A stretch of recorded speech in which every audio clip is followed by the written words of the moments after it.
ఒక చిత్రమైనటువంటి ఒక ప్రత్యేకమైనటువంటి పరిస్థితిని మనం చూస్తున్నాం.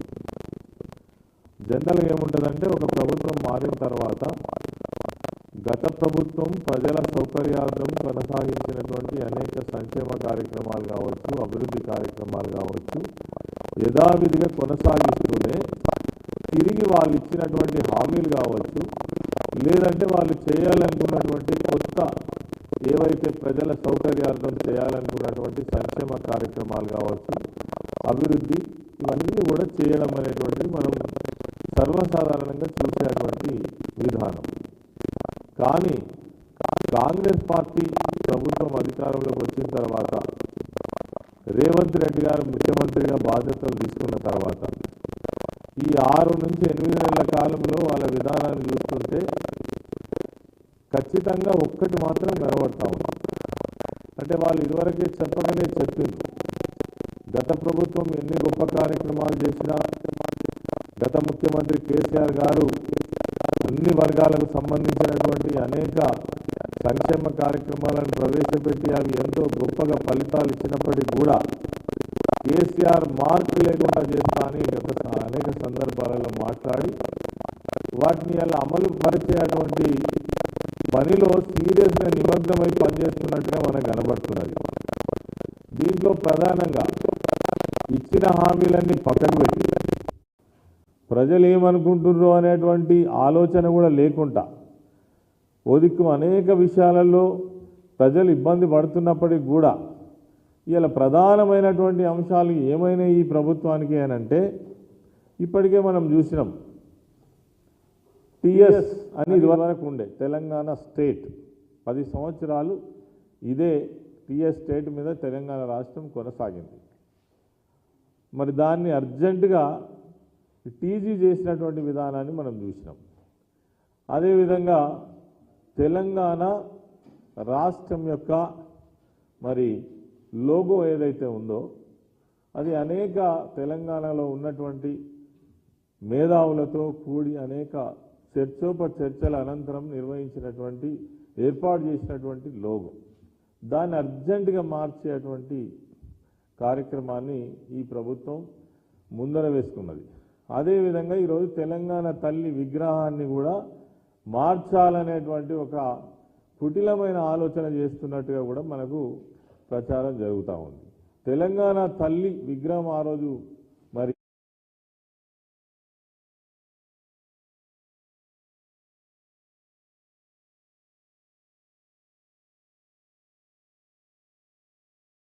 సంబంధించినటువంటి విషయాలు తెలియవు. తెలుగు తల్లికి ధీటుగానే తెలంగాణ తల్లిని ఉద్యమంలో నిర్మాణం చేసుకున్నటువంటి విషయం వాళ్ళకు మరి గమనంలో లేకపోతే మనం ఏం చేయలేం.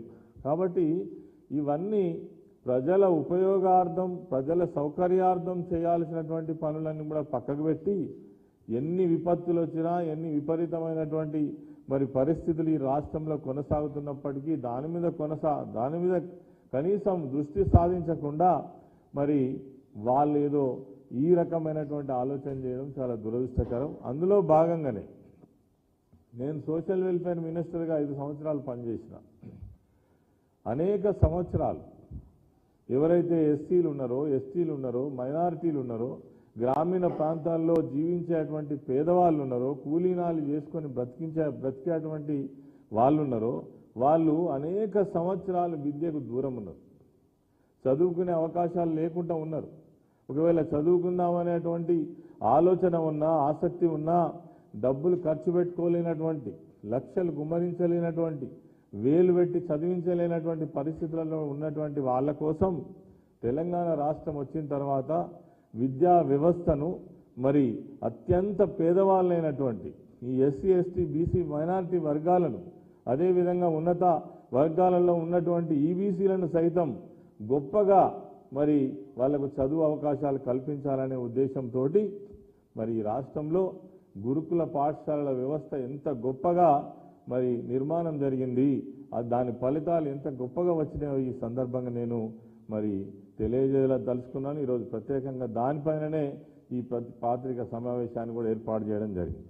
ఈ మధ్య ముఖ్యమంత్రి గారు ఎక్కడో సమావేశంలో మాట్లాడినప్పుడు నేను విన్నాను, ఈ గురుకుల పాఠశాలల వల్ల కొంత చదువు అవకాశాలు పెరిగినప్పటికీ కూడా కుటుంబ మానవ సంబంధాలు బలహీనపడుతున్నాయని ఒక స్టడీ రిపోర్ట్ వచ్చినట్టుగా ముఖ్యమంత్రి గారు ఎక్కడో ఒక సభలో ప్రస్తావించింది.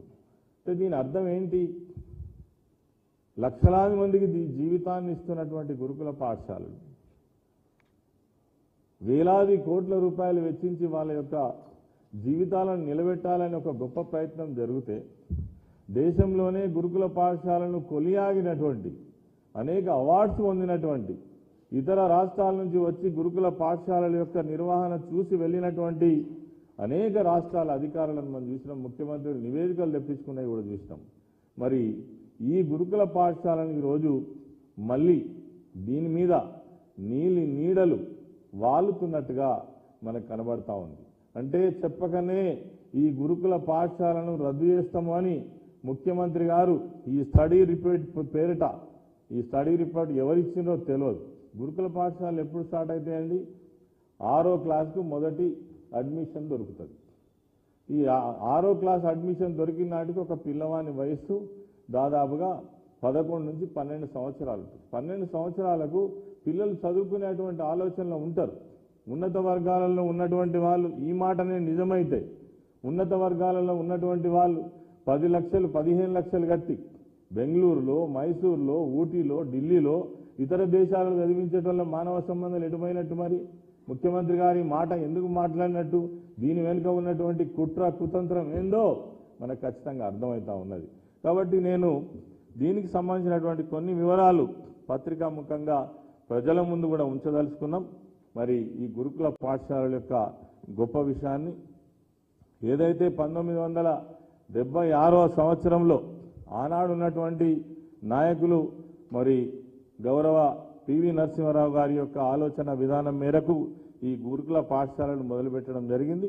కానీ మేము అధికారంకి వచ్చే నాటికి 2013వ సంవత్సరం నాటికి 298 గురుకుల పాఠశాలలు మాత్రమే కొనసాగుతుండేటి. అవి కూడా అరాకొర సౌకర్యాలతోటి. అసలు గురుకుల పాఠశాలలో అడ్మిషన్ అడగడానికి కూడా ఎవరు పెద్దగా ఇష్టపడేటువంటి పరిస్థితులు లేనటువంటి విషయం మరి మనకు తెలుసు.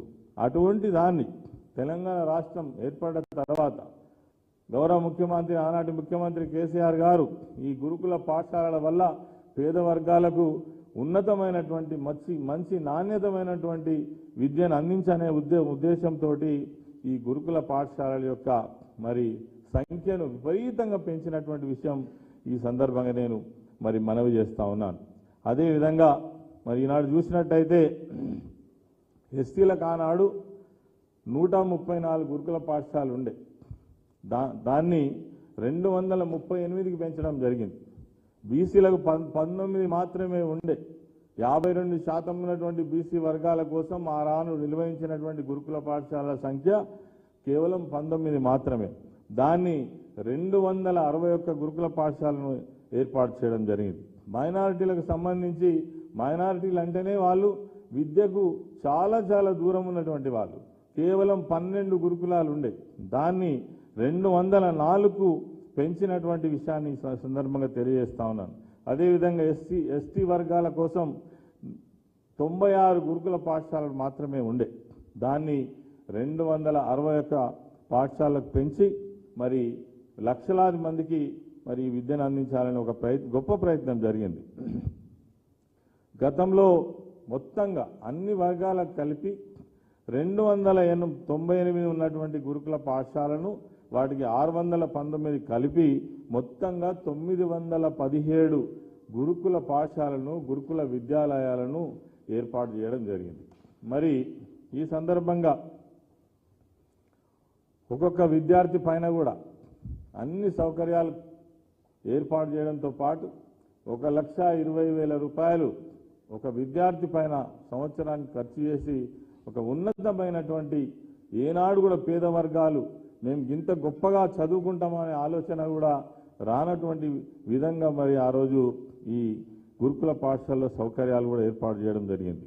మరి ఈ గురుకుల పాఠశాల ఏర్పాటు చేయకముందు దీంట్లో చదువుతున్నటువంటి విద్యార్థుల సంఖ్య కూడా చాలా తక్కువ. తర్వాత అందులో విద్యా బోధన చేస్తున్నటువంటి టీచర్లు కూడా కేవలం 3,575 మంది మాత్రమే ఉండే. ఎప్పుడైతే ఈ 917 గురుకుల పాఠశాల ఏర్పాటు చేసిన తర్వాత దానికి తగ్గట్టుగానే మరి టీచర్ల పర్మనెంట్ రిక్రూట్మెంట్ చేసి సొసైటీల ద్వారా 17,439 మంది ఉపాధ్యాయులను నియామకం చేసి ఆనాడు ఉద్యోగ అవకాశాలు కల్పించడం ఒకవైపు, అదేవిధంగా పేద విద్యార్థులకు గ్రామీణ ప్రాంత ప్రజల యొక్క పిల్లలకు మంచి విద్యను అందించేటువంటి ప్రయత్నం గొప్పగా జరిగింది అని చెప్పడానికి ఈ సందర్భంగా నేను ప్రయత్నం చేస్తూ ఉన్నాను. అదేవిధంగా తెలంగాణ వచ్చే నాటికి ఈ ఉన్నటువంటి గురుకుల పాఠశాలల్లో ఒక్కటి కూడా జూనియర్ కాలేజ్ కానీ డిగ్రీ కాలేజ్ కానీ లేదు. డిగ్రీ స్థాయిలో కానీ జూనియర్ కాలేజ్ స్థాయిలో కానీ ఒక్క గురుకుల పాఠశాల కూడా లేదు. కానీ తెలంగాణ రాష్ట్రం వచ్చిన తర్వాత అన్ని దాదాపుగా జూనియర్ కాలేజీలు ఏర్పాటు చేసి అదేవిధంగా డిగ్రీ స్థాయిలో ఈ ఎస్సీలు కానీ ఎస్టీలు కానీ చదువుకోవడానికి అవకాశాలు లేవని గుర్తించి మరి వాళ్లకు ఉన్నతమైనటువంటి విద్యను అందించాలనే ఉద్దేశంతో మరి డిగ్రీ స్థాయిలో కూడా అనేక పాఠశాలను కూడా ఏర్పాటు చేయడం జరిగింది. అప్పుడు ఎస్సీ మహిళలు గ్రామాలలో చదువుకునేటువంటి ఎస్సీ మహిళలు 10th తర్వాత ఇక మళ్ళీ చదువుకోవడానికి అవకాశమే లేదు. వస్తే వాళ్ళు ఏదైనా పట్టణానికి వెళ్ళాలి, లేకపోతే గురుకుల పాఠశాలలో చదువుకునే అవకాశమే లేదు. మరి వాళ్ళ కోసం ఏకమొత్తంగా ఒకేసారి 30 డిగ్రీ కళాశాలను ఏర్పాటు చేసినటువంటి ప్రభుత్వం ఆనాటి కేసీఆర్ గారి ప్రభుత్వం. మరి బీసీ వర్గాల కోసం 33 డిగ్రీ కళాశాలలు, ఎస్సీ వర్గాల కోసం 22 డిగ్రీ కళాశాలలు, మొత్తంగా ఒక 50,000 మంది మరి విద్యార్థులు గొప్పగా చదువుకునేటువంటి అవకాశాన్ని కల్పించినటువంటిదే ఈ గురుకుల పాఠశాలల విద్యా విధానం అని ఈ సందర్భంగా నేను తెలియజేస్తా ఉన్నాను. అంతటితోటే ఆగకుండా గురుకుల పాఠశాలలో చదువుతున్నటువంటి పిల్లలకు రకరకాల కోచింగ్స్ ద్వారా వాళ్ళ ఉన్నతమైనటువంటి జీవితాన్ని ఇవ్వాలనే ఉద్దేశంతో ఎన్నో రకాల కోర్సెస్ కూడా మరి ప్రవేశపెట్టడం జరిగింది. ఇంతకుముందు దేశంలో ఈ గురుకుల సిస్టంలో అంటే సోషల్ వెల్ఫేర్ కావచ్చు, బీసీ ఏ వెల్ఫేర్ అయినా కావచ్చు, మరి సైనిక్ స్కూల్స్ ఎక్కడ లేవు. దేశం మొత్తంలో తెలంగాణ రాష్ట్రంలోనే లా కాలేజెస్ ఎక్కడ లేవు.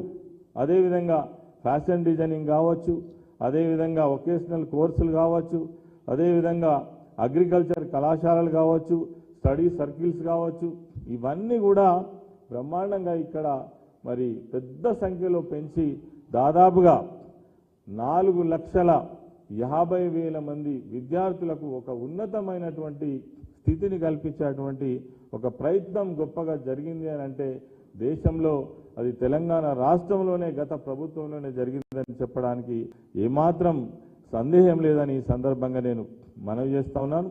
మరి అదేవిధంగా ఇందులో కాంపిటీషన్ విద్యలో ఏ బీసీ కానీ ఎస్సీ కానీ ఎస్టీ కానీ మైనారిటీ కానీ తట్టుకునే పరిస్థితి ఉండేది కాదు.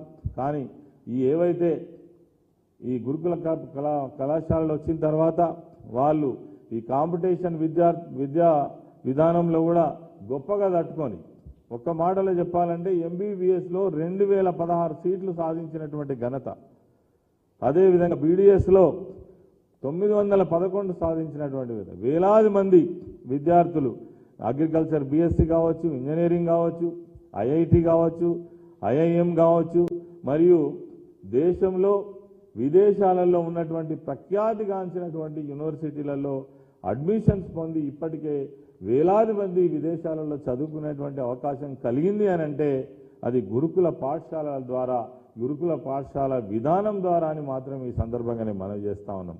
అదేవిధంగా ఈరోజు మరి ఇంత పెద్ద మొత్తంలో ఉద్యోగ అవకాశాలు కల్పించడం, విద్యార్థులకు ఉన్నతమైనటువంటి చదువును అందించేటువంటి ప్రయత్నం చేయడం, ఇవన్నీ ఒకవైపు జరిగితే మరి ఈ రాష్ట్రంలో ఉన్నటువంటి ప్రభుత్వం ముఖ్యమంత్రి వచ్చిన తర్వాత దీన్ని ఖ్యాతిని స్థితిని పెంచి ఇంకొక 5 లక్షల మందికి ఉన్నత విద్యను అందించేటువంటి ప్రయత్నం జరగాల్సింది పోయి ఈ గురుకులాల మీదనే ఒక ఉక్కుపాదాన్ని మోపేటువంటి ప్రయత్నం జరుగుతుంది. ఇది మేము ప్రజలకు ఖచ్చితంగా దీన్ని అర్థం చేసుకోవాలని చెప్తా ఉన్నాం. అదేవిధంగా ఇంకొక మాట కూడా నేను చెప్తున్నా, ఈ ముఖ్యమంత్రి గారు మాట్లాడినటువంటి మాటకు అర్థం పర్థం లేదని కూడా నేను చెప్తా ఉన్నా. ఎందుకంటే మానవ సంబంధాలు ఏవో దెబ్బతింటున్నాయని ఒక అధ్యయనంలో తెలిసిందని చెప్పినటువంటి ముఖ్యమంత్రి గారు ప్రజలు దీనిపైన ఏ విధంగా స్పందిస్తుందో కూడా ఒకసారి ఆలోచన చేయండి. ఈరోజు గురుకుల పాఠశాలలో చదువుకోవడం కోసం సీట్ల కోసం అప్లై చేసేటువంటి విద్యార్థుల సంఖ్య చూసినట్టయితే ఒక్క సీటుకు 10 అప్లికేషన్లు, అంటే దాదాపుగా 40 నుంచి 50 వేల మంది అప్లికేషన్ చేసుకుంటా ఉన్నారు. 50 లక్షల మంది, 40 లక్షల నుండి 50 లక్షల మంది అప్లికేషన్ చేసుకుంటా ఉన్నారు. అంటే దీనికి ఎంత మరి ప్రాధాన్యత ఉన్నది, ఎంత కాంపిటీషన్ ఉన్నది, దీన్ని పెంచాల్సినటువంటి ఆలోచన చేయాల్సినటువంటి ప్రభుత్వం ముఖ్యమంత్రి దీన్ని ఈ నివేదిక పేరిట, ఈ అధ్యయనం పేరిట మరి పేద ప్రజలకు అందేటువంటి గొప్ప ఈ గురుకుల విద్యను నాశనం చేసేటువంటి ఒక ప్రయత్నం కుట్ర జరుగుతుంది. దీన్ని ప్రజలు ఖచ్చితంగా గమనించాలి. అదేవిధంగా మేము హెచ్చరిక చేస్తున్నాం, ఎస్సీ వర్గాల తరఫున, ఎస్టీ వర్గాల తరఫున, బీసీ మైనారిటీ వర్గాల తరఫున గురుకుల పాఠశాలల విద్యా విధానంలో మీరు ఇంకా ఉన్నతంగా పెంచే ప్రయత్నం చేయండి. మేమున్నప్పుడు సిఓఈ సిస్టమ్ తీసుకొచ్చినాం. ఏవైతే ఇప్పుడు ఉన్నటువంటి ప్రైవేట్ విద్యా సంస్థలకు ధీటుగా సిఓఈ సిస్టమ్ తీసుకొచ్చినాం. విద్యార్థులకు ఒక ఆత్మస్థైర్యాన్ని కల్పించినాం. ఎన్నడూ కూడా అందులో చదువుకునేటువంటి పిల్లలు మేము ఇంత గొప్పగా అవుతామనేటువంటి ఊహ కూడా రానటువంటి పరిస్థితులలో మేము ఆ రోజు కల్పించినాం. దీన్ని పెంచే ప్రయత్నం చేయండి. దీన్ని ఇంకా బడ్జెట్ పెంచండి, ఇంకా గురుకుల పాఠశాల సంఖ్యను పెంచండి, మరి ఇంకా వేల లక్షలాది మందికి మంచి విద్యను అందించే ప్రయత్నం చేయండి తప్ప దీన్ని తుంచేసే ప్రయత్నం జరుగుతుంది. మేము హెచ్చరిస్తా ఉన్నాం ఈ అన్ని వర్గాల తరఫున. గురుకుల పాఠశాలల పైన ఏ రకమైనటువంటి మరి ప్రతికూల చర్యలు తీసుకున్నా తప్పక విద్యార్థి ఉద్యమం మరి విద్యార్థుల తల్లిదండ్రుల ఉద్యమాన్ని తప్పకుండా నిర్వహిస్తాం. దీనికి ఏ రకమైనటువంటి మరి ఆటంకం కలిగినా ఊరుకునే సమస్య లేదని కూడా ఈ ప్రభుత్వాన్ని మేము హెచ్చరిక చేస్తా ఉన్నాం. అదేవిధంగా అసలు విద్యకిచ్చే ప్రాధాన్యత ఈ ప్రభుత్వం ఏంది? నిన్న మొన్నటి వరకు మేము పత్రికలలో చూస్తున్నాం, ఇంటర్మీడియట్ కాలేజెస్ ఈ నెల 1వ తారీఖున ప్రారంభమైనాయి. ఇప్పటి వరకు పుస్తకాలు ఇవ్వలేదు. ఎట్లా చదువుకుంటారు? మొన్నదాకా ఏదైతే మరి హై స్కూల్ స్థాయిలో చదివే పిల్లలకు స్కూల్ డ్రెస్సులు ఇవ్వలేదు. అంటే విద్యా విధానం మీద మీ ఉద్దేశం ఏంది? అసలు ఏమనుకుంటున్నారు? ముందస్తు ఏర్పాట్లు జరిగాయా? దానికి డిపార్ట్మెంట్స్ లేవా? ప్రతి దాని మీద ముఖ్యమంత్రి చెప్తేనే చేయాలన్నా? ఇదివరకు జరుగుతున్న రొటీన్ పద్ధతి కొనసాగించరా? ఏ వ్యవస్థనైనా రొటీన్ పద్ధతిని కొనసాగిస్తూనే దానిలో ఉన్నతంగా మీరు చేయాలనుకున్నవి చేస్తే ఒక మంచి ప్రభుత్వంగా ముందుకు పోతారు తప్ప ఈ ఉన్నటువంటి దాన్ని చెడగొట్టేటువంటి ప్రయత్నం చేయొద్దని కోరుతా ఉన్నాం. అదేవిధంగా మన ఊరు మనబడి తెలంగాణ ప్రభుత్వంలో ఒక గొప్ప కాన్సెప్ట్. ప్రతి సంవత్సరం 33% పాఠశాలను తీసుకొని హై స్కూల్స్ కావచ్చు, ప్రైమరీ స్కూల్స్ కావచ్చు, యూపీఎస్ స్కూల్స్ కావచ్చు, వీటన్నిటి కూడా పూర్తి స్థాయిలో ప్రక్షాళన చేసి అక్కడ కావలసినటువంటి విద్యార్థులకు సంబంధించిన లేదంటే అక్కడ ఉన్నటువంటి స్కూల్ ఆవరణలో స్కూల్లో కావాల్సినటువంటి మౌలిక వసతుల కల్పనలో ప్రతి సంవత్సరం బడ్జెట్ కేటాయించి మరి 33% తీసుకొని ఇప్పటికే 33% ఆ స్కూళ్లను చూసినట్టయితే అద్భుతంగా ఒక ప్రైవేటు వ్యవస్థకు ధీటుగా నిర్మాణమైంది గ్రామీణ ప్రాంతాలలో. దాన్ని కొనసాగిస్తారా, కొనసాగించరా? దాన్ని ఏం చేయదలుచుకున్నారో ఈ ప్రభుత్వం సమాధానం చెప్పాలని నేను కోరుతా ఉన్నాను. అదేవిధంగా ఇప్పుడు ఇంటర్ విద్యార్థులకు ఇప్పటి వరకు బుక్స్ ఇవ్వలేదు. ఎప్పటిలోకి ఇస్తారు? ఇస్తారా, ఇవ్వరా? అసలు ఈ విద్యా విధానం మీద మీకు పాలసీ ఉన్నదా లేదా? మరి ఈ ప్రభుత్వం ఆలోచన చేయాలని, తప్పకుండా దీనిపైన చర్యలు తీసుకోవాలని మేము కోరుతా ఉన్నాం. చివరగా ఏదైతే గురుకుల వ్యవస్థ పైన ఏ రకమైనటువంటి ప్రతికూల చర్యలు తీసుకున్నా ఖచ్చితమైనటువంటి మరి ఒక ప్రతిపక్ష పార్టీగా బీఆర్ఎస్ పార్టీగా కేసీఆర్ గారి నాయకత్వంలో ధీటైన ఉద్యమాన్ని నిర్మాణం చేస్తామని ఈ సందర్భంగా మనవి చేస్తాం.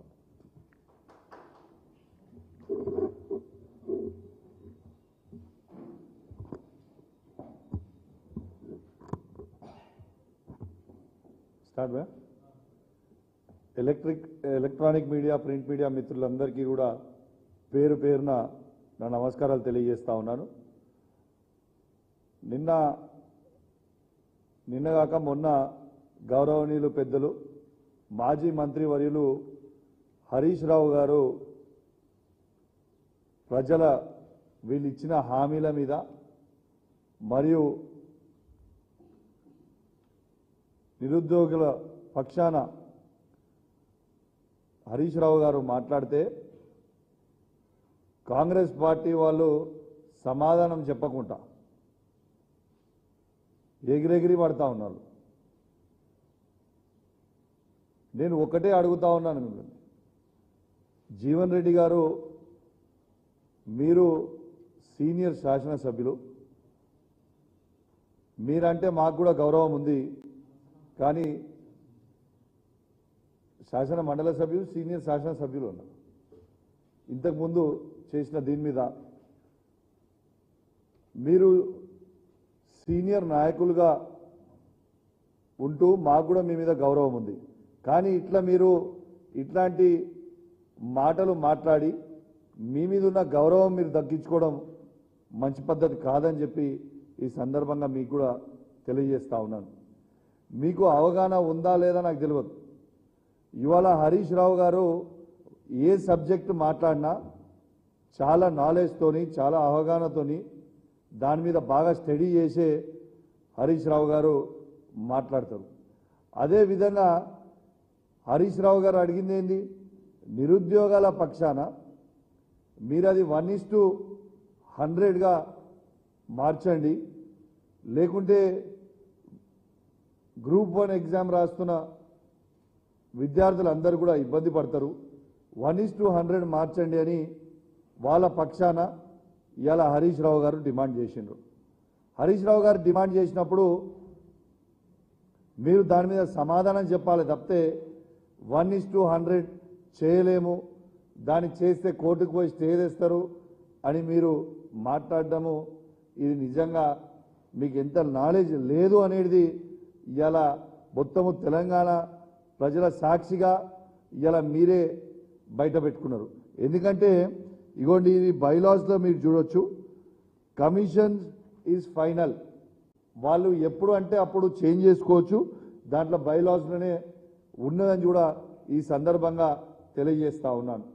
అదేవిధంగా జీవన్ రెడ్డి గారికి గుర్తు చేస్తా ఉన్నాను, వారు మంత్రిగా ఉన్నప్పుడు వైఎస్ఆర్ గారి క్యాబినెట్లో ఉన్నప్పుడు ఆనాడు వైఎస్ఆర్ గారు కూడా 1:100 చేసింది కూడా తనకు గుర్తు చేస్తా ఉన్నాను. తనే క్యాబినెట్ మంత్రిగా దాంట్లో వైఎస్ఆర్ క్యాబినెట్లో ఉండి కూడా తనకు తెలియదు అంటే ఇది ఒక సిగ్గుచేటు అని చెప్పి సందర్భంగా తెలియజేస్తా ఉన్నాను. దాంతోపాటు మొన్న ప్రతిపక్షంలో ఉన్నప్పుడు బట్టి విక్రమార్క గారు అసెంబ్లీ సాక్షిగా 1:100 ఖచ్చితంగా చేయాలి అనేది బట్టి విక్రమార్క గారు అసెంబ్లీ సాక్షిగా ఇవాళ డిమాండ్ చేసింది కూడా తనకి గుర్తు చేస్తా ఉన్నాను. ఇవాళ మరి మీరు అడిదిక్కున్నప్పుడు ఒక మాట, ఇడిదిక్కున్నప్పుడు ఒక మాట మాట్లాడడం నిజంగా చాలా బాధాకరం అని చెప్పి సందర్భంగా తెలియజేస్తా ఉన్నాను. మీకు ఇంకొక ఎగ్జాంపుల్ కూడా చెప్తా ఉన్నాను జీవన్ రెడ్డి గారు. ఇలా మొన్న ఆంధ్రప్రదేశ్లో కూడా గ్రూప్ 2 ఎగ్జామ్స్ 1:15 పెట్టినప్పుడు మళ్ళా విద్యార్థులు డిమాండ్ మేరకు ఇలా ప్రభుత్వాన్ని దాన్ని మార్చుకొని మళ్ళా మెయిన్స్లో 1:100 చేసింది కూడా మీ అందరు కూడా గుర్తు చేస్తా ఉన్నాను. ఇదేమి వింతకరమైన పరిస్థితి కాదు, ఇదేమి కొత్త పరిస్థితి కాదు, ఇది ఉన్నదే చెప్తా ఉన్నది కూడా మీ అందరికీ కూడా మరొకసారి తెలియజేస్తా ఉన్నాం. తర్వాత ఈ చిల్లర మల్లర కాంగ్రెస్ పార్టీ నాయకులు కొందరు హరీష్ రావు గారి మీద మాట్లాడుతూ ఉన్నారు. మీరు మాట్లాడే కంటే ముందు హరీష్ రావు గారు ఎంత పని చేస్తారో తన దగ్గర నుంచి పని నేర్చుకోవాలి తప్పితే పిచ్చి పిచ్చిగా మాట్లాడితే ఊకునే ప్రసక్తే లేదని చెప్పి సందర్భంగా తెలియజేస్తా ఉన్నాను. ఈ చిల్లర మల్లర మాటలు మాట్లాడే కాంగ్రెస్ పార్టీ నాయకులది నేను తీవ్రంగా ఖండిస్తా ఉన్నాను. దీంతో పాటు ఇవాళ మీరు అనుకుంటారు కావచ్చు, బిడ్డ ఇచ్చిపెడతాము, మీరేదో మాట్లాడితే గొంతు ఎక్కువ ఒరితే ఏమో అయిపోతే అని మీకు చెప్తా ఉన్నాం. మీరు మాట్లాడితే ఎవడిగా భయపడేటోడు లేడు. మేము మీరు ప్రజలకి హామీ ఇచ్చిన ప్రతి మాటని ఖచ్చితంగా మీ హామీలని నెరవేర్చే వరకు మేము ఖచ్చితంగా ప్రజల పక్షాన గర్జిస్తాం. మీకు 7 చెర్ల నీళ్లు తాగిస్తాం ఇంప్లిమెంట్ చేయకపోతే. మీకు భయపడే ప్రసక్తే లేదు. ఇలా మీరు 6 గ్యారెంటీలు ఇంప్లిమెంట్ చేస్తామని 100 రోజుల లోపల ఇంప్లిమెంట్ చేస్తామని చెప్పి ఇవాళ 6 నెలలైనా కూడా ఇలా ఒక్క హామీ కూడా నెరవేర్చకుండా ఇలా 6 గ్యారెంటీలు వీళ్ళు నెరవేర్చేది దేవునికి ఎరుక. కానీ ఈ 6 నెలల మాత్రం 6 స్కాములు చేసింది మాత్రం యావత్ తెలంగాణ ప్రజలందరూ కూడా గమనిస్తూ ఉన్నారు. ఖచ్చితంగా మీరు ఇచ్చిన హామీలని నెరవేర్చకపోతే ప్రజలందరూ కూడా వేచి చూస్తూ ఉన్నారు. మీరు నెరవేర్చకపోతే మాత్రం ప్రజలు సరైన సమయంలో కర్ర కాసి వాత పెట్టే పరిస్థితి మీకు వస్తుందని చెప్పి సందర్భంగా కాంగ్రెస్ పార్టీ నాయకులకు అందరికీ కూడా మేము హెచ్చరిస్తా ఉన్నామని చెప్పి సందర్భంగా తెలియజేస్తా ఉన్నాను. మరొక్కసారి చెప్తా ఉన్నాను, హరీష్ రావు గారి మీద మాట్లాడే కంటే ముందు మీరు ఆలోచించుకొని మాట్లాడాల్సిందిగా నేను విజ్ఞప్తి చేస్తా ఉన్నాను. ఇలా హరీష్ రావు గారు ఓ తెలంగాణ ఉద్యమకారుడు. ఇలా కేసీఆర్ గారితో సమానంగా కొట్లాడి తెలంగాణ తెచ్చిన దాంట్లో కీలక పాత్ర పోషించిన వ్యక్తి హరీష్ రావు గారు. అట్లాంటి హరీష్ రావు గారు ఇవాళ ప్రజల పక్షాన మీద మిమ్మల్ని ప్రశ్నలు అడిగిన తప్పితే ఎవరిని వ్యక్తిగతంగా దూషించలేదే.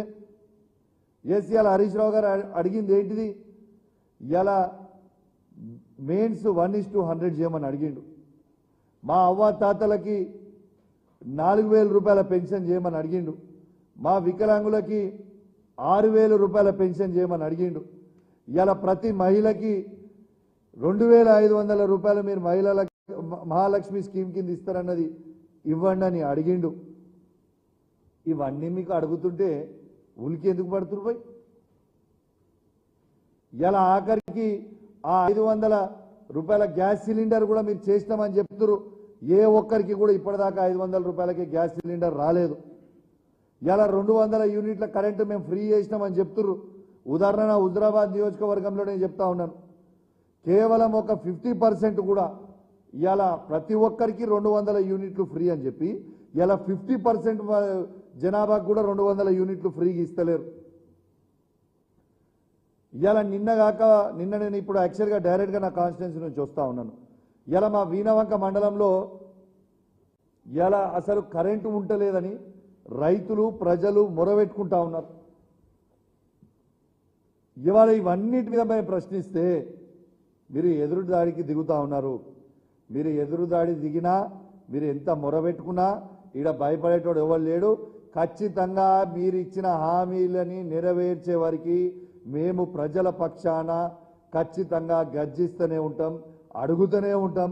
మీకు ఏ ఇంప్లిమెంటేషన్ చేయకపోతే 7 చెరువుల నీళ్లు కూడా తాగిస్తామని చెప్పి ఈ సందర్భంగా తెలియజేస్తూ మరొకసారి ఖచ్చితంగా మీరు ఇది విద్యార్థుల పక్షాన ఖచ్చితంగా 1:100 చెయ్యాలని మేము బీఆర్ఎస్ పార్టీ పక్షాన ఖచ్చితంగా మేము డిమాండ్ చేస్తూ ఇవాళ ఖచ్చితంగా చేయాలని మేము డిమాండ్ చేస్తూ సెలవు తీసుకుంటాము. జై తెలంగాణ, జై కేసీఆర్. Thank you.